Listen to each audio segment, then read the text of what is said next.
Hoy estoy pintando.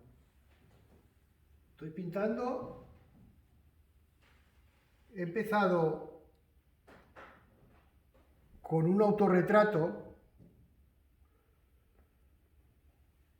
y con una memorización de personajes que yo recurro muchas veces como otros testimonios, otros retratos, en este caso de Max Beckmann y de una modelo suya.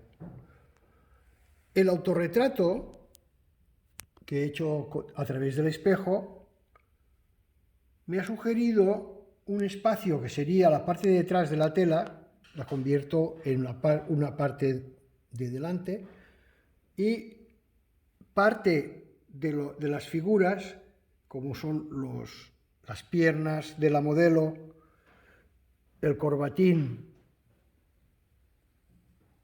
y el frac de Max,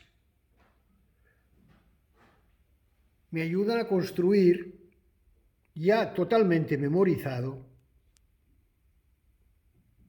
una escena de las que yo llamo caprichos, que he trabajado mucho en dibujo y en acuarela, y que ahora quiero trabajar en pinturas al óleo, dejándolas reposar cuando me parece que no sé cómo mejorarlas.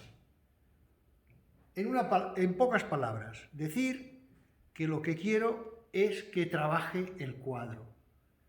Yo haré lo que él me diga. Aprender el lenguaje de lo que haces, entender lo que has hecho, para mí es fundamental. A partir de ahora, me parece que ya en este cuadro va a ser el momento de agarrarlo y llevarlo a un rincón, empezar otro y ver qué puedo hacer. Seguid vuestras suscripciones, que me hacen muy contento. Gracias.